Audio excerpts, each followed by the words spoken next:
और भाई रुख करते हैं जम्मू कश्मीर का। जम्मू कश्मीर में दफा 370 के खात्मे और 35 की मनसूखी का 1 साल मुकम्मल हो गया है। हालात को देखते हुए कल से श्रीनगर में कर्फ्यू नाफिज कर दिया गया है। वादी कश्मीर के दीगर अहम कस्बों और हसास इलाकों में भी सिक्योरिटी को मजबूत कर दिया गया है। वादी के कई इलाकों में बंदिशें आयद कर दी गई हैं। श्रीनगर में सड़कों पर सिर्फ उन्हीं अफराद को चलने की इजाजत दी जा रही है जिनके पास लाजमी पास है। जिले में जगह जगह खारदार तार बिछाई गई हैं।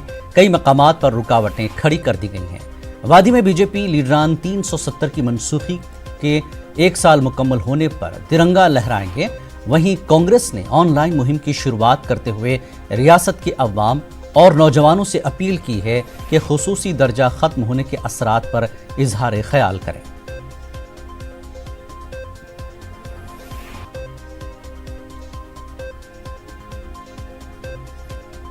और आइए मौजूदा सूरत हाल को की ताज़ा जानकारी के लिए बात करते हैं। हमारे नुमाइंदे सनम तसद्दुक इस वक्त हमारे साथ जुड़ चुके हैं। सनम, कल भी कर्फ्यू लगाया गया, आज 5 तारीख है, 1 साल मुकम्मल हो रहा है। सख्त बंदिशें आयद कर दी गई हैं। इस वक्त क्या सूरत हाल है श्रीनगर में खासकर?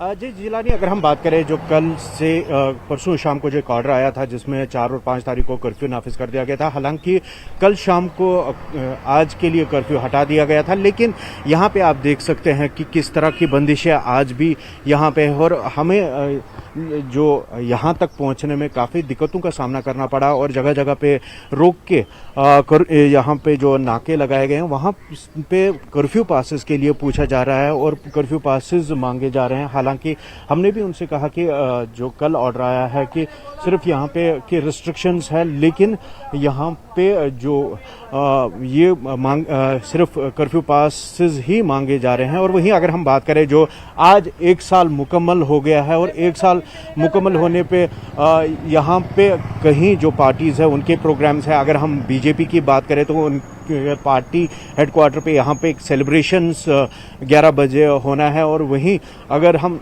यहाँ की main regional party national conference की बात करें तो फारूक अब्दुल्ला ने अपने जो रिहाइश पे अब पार्टी लीडरान की एक मीटिंग बुलाई थी, और लेकिन वहाँ की ओर जाने वाले गुपकार के जो रास्ते हैं उनको बंद कर दिया गया और वहाँ पे बंदिशें खड़ी कर दी गई और किसी को उस तरह जाने की इजाज़त नहीं दी जा रही है। जी जिलानी। जी सनम, कश्मीर के कुछ अहम कस्बों और दीगर कुछ ऐसे हसास इलाके हैं जो हमेशा से लिस्टेड रहते हैं पुलिस के पास, सिक्योरिटी के पास, तो वो कौन से इलाके हैं जहां पर इस तरह की कश्मीर के दीगर जो कस्बे हैं हसास इलाके, वहां पर भी आज बंदिशें आयद करने की खबर है?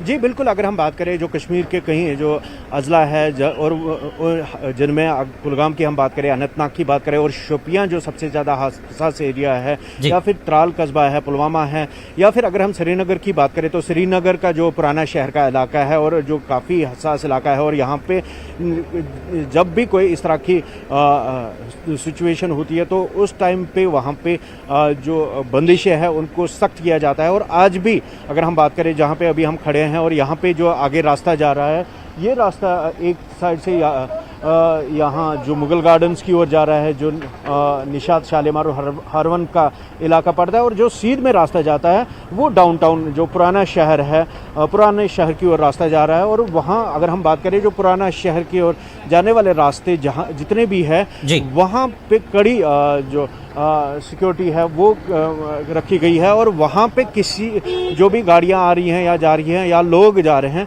सिर्फ उनको तभी छोड़ा जा रहा है जब उनके पास प्रॉपर पासेस देखे ही उनको आगे जाने की इजाज़त दी जा रही है और बाकी लोगों को वापस मोड़ा जा रहा है। और वहीं जो पुलिस की जो गाड़ियां हैं उन पे ऐलानात किए जा रहे हैं कि लोगों को ये कहा जा रहा है कि शहर में दफ़ा 144 नाफिज है, वो घरों में ही रहे और घरों से बाहर ना आए। जी सनम, बीजेपी एक तरफ 370 की मनसूखी के बाद तिरंगा लहरा रही है, ठीक है, खुशी मना रही है, लेकिन कांग्रेस की तरफ से ये बयान आ रहा है कि आप 370 की मनसूखी पर खासकर जो उसका दर्जा है खुसूसी, उस पर इजहार ख्याल करने की अपील की है। तो इसको कैसे देखा जा रहा है कश्मीर में?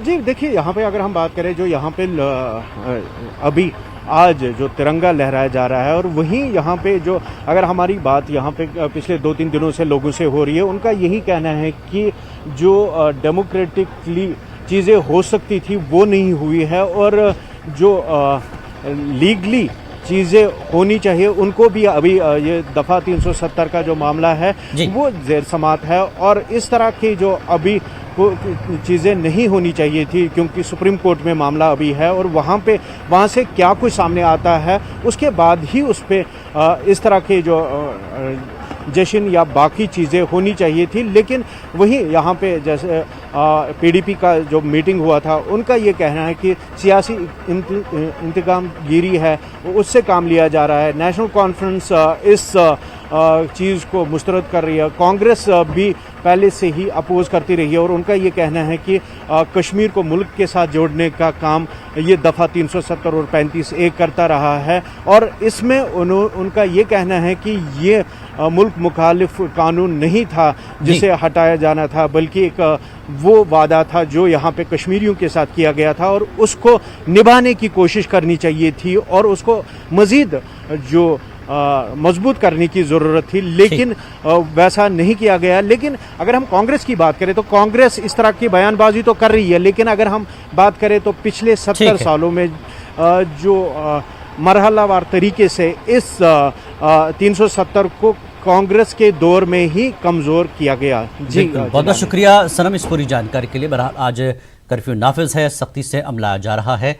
आगे बढ़ेंगे। दफ़ा 370 की मनसूखी के 1 बरस मुकम्मल होने पर भारतीय जनता पार्टी की महिला मोर्चा विंग की जम्मू कश्मीर की सदर रमीसा रफ़ीक ने अनंतनाग के तारीखी लाल चौक में तिरंगा लहराया। अगरचे अनंतनाग में गुज़श्ता रोज़ से सख्त तरीन बंदिशें और इंतनाई अहकामात नाफिज हैं, लेकिन इसके बावजूद रमीसा रफ़ीक ने तिरंगा लहराया और खुशी का इजहार किया। ये सबसे अहम दिन मनाया जाएगा, जिसमें हमारे देश के प्रधानमंत्री श्री नरेंद्र मोदी जी और वजीर दाखिला श्री अमित शाह जी ने रियासत के हक में ये फैसला लिया, जिसने ये रियासत के हक में फैसला लिया। बीजेपी तब भी इस फैसले के साथ थी और आज भी दफ़ा 370 की मनसूखी के बाद रियासती बेटियों को अपना हक दिया गया, जबकि बेरोज़गारी, तालीम व तरक्की के रास्ते खोले गए। और बीजेपी कश्मीर इस कदम की सराहना करता है। और बीजेपी का सिर्फ एक ही नारा है, सबका साथ सबका विकास। बीजेपी एक ही एजेंडे पर उसने काम किया है, वो है एक प्रधान, एक निशान, एक विधान। जय हिंद, जय भारत।